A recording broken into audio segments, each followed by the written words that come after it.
People welcome to my channel. So start करते हैं आज एक नई इन्फॉर्मेशन के साथ। तो आज मुझे मेरे फ़ोन पर एक व्हाट्सएप मैसेज आया जो कि रिलेटेड था ESIC यानी कि एम्प्लॉय स्टेट इंश्योरेंस कॉरपोरेशन, जिसमें ये दिया था कि जिन लोगों की जॉब जा चुकी है, जो लोग बेरोज़गार हो चुके हैं इस महामारी के टाइम पर, उनको ESIC की जो वेबसाइट है या ESIC का जो डिपार्टमेंट है वो कुछ अमाउंट देगा उनके बैंक अकाउंट में।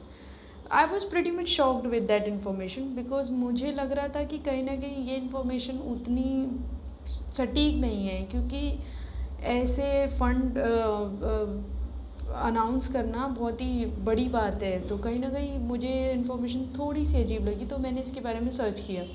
उस व्हाट्सएप मैसेज में मुझे एक ट्वीट भी भेजा गया, तो मैंने सबसे पहले उस ट्वीट को सर्च किया। तो मैंने जब उस ट्वीट के बारे में सर्च किया तो मुझे पता चला कि ये जो ट्वीट है तो ये 19 नवंबर 2019 में ESIC की वेबसाइट ने ट्वीट करके बताया था कि जो अटल बीमित व्यक्ति कल्याण योजना में जो लोग रोज़गार के लिए रजिस्टर्ड हैं उनके लिए था कि अगर वो लोग जो कि अटल बीमित व्यक्ति कल्याण योजना में रजिस्टर्ड हैं और उसके बावजूद भी उनको 90 दिन तक कोई काम नहीं मिलता है, वो बेरोज़गार रहते हैं, तो उनको जो है ESIC की जो वेबसाइट है वो उनको कुछ अमाउंट पे करेगी।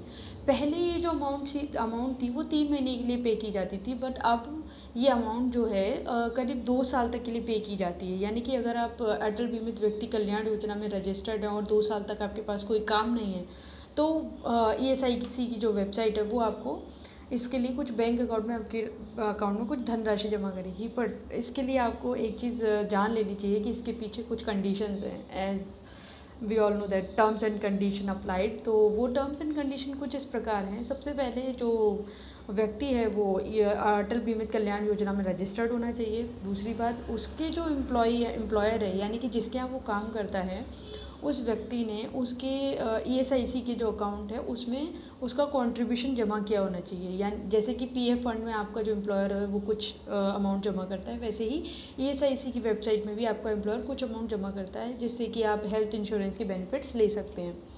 दूसरी बात, पहली बात तो ये कि वो रजिस्टर्ड होना चाहिए अटल बीमित कल्याण योजना के अंदर। दूसरी बात कि उसका ESIC में भी रजिस्टर्ड होना चाहिए और वो बेरोज़गार होना चाहिए। तीसरी बात कि जब वो बेरोज़गार हो और जब उसे ये बेनिफिट मिल रहा हो तब उसके पास कोई काम नहीं होना चाहिए, क्योंकि अगर उसके पास कोई काम होगा तो फिर इसका बेनिफिट लेना कहीं ना कहीं गैर कानूनी हो जाएगा, आप इसका बेनिफिट नहीं ले सकते फिर।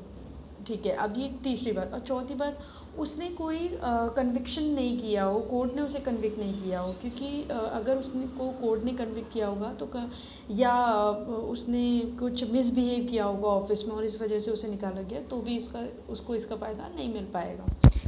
तो उसने मुझे जब इन्फॉर्मेशन भेजी तो मुझे कहीं ना कहीं ये इन्फॉर्मेशन ठीक नहीं लगी, तो मैंने सर्च किया। बट हाँ, इस इन्फॉर्मेशन का एक फ़ायदा ये है कि जो लोग अब अपनी जॉब खो चुके हैं और वो अटल बीमित कल्याण योजना के अंदर रजिस्टर्ड हैं और सारी कंडीशंस के अंदर आते हैं, तो वो इसका फ़ायदा ले सकते हैं। जी हाँ, वो इसका फ़ायदा ले सकते हैं। तो अगर आप अटल बीमित कल्याण योजना के अंदर रजिस्टर्ड हैं और ESI पे भी आपका रजिस्ट्रेशन है, तो आप इसका बेनिफिट ज़रूर ले सकते हैं। अब इसका बेनिफिट कैसे लेना है और उसके लिए आपको क्या क्या करना पड़ेगा, ये प्रोसीजर थोड़ा सा लंबा है, तो ये मैं आपको अपनी नेक्स्ट वीडियो में बताऊंगी। तब तक आप मुझे कमेंट करके बताइएगा कि आपको ये वीडियो कैसा लगा। और हाँ, हम दोस्तों, जैसे कि हम सबको पता है कि बहुत सारी फेक न्यूज़ेस सर्कुलेट होती रहती हैं, तो आपको अगर कोई भी ऐसी न्यूज़ मिलती है जो आपको सस्पिशियस लगती है, जो आपको ठीक नहीं लगती, तो प्लीज़ मुझे कमेंट बॉक्स में बताइए। मैं उस न्यूज़ के बारे में पूरी इन्फॉर्मेशन निकाल के आपको बताऊंगी कि ये इन्फॉर्मेशन कहाँ तक ठीक है। तो बस सेफ रहिए और घर रहिए। Thank you.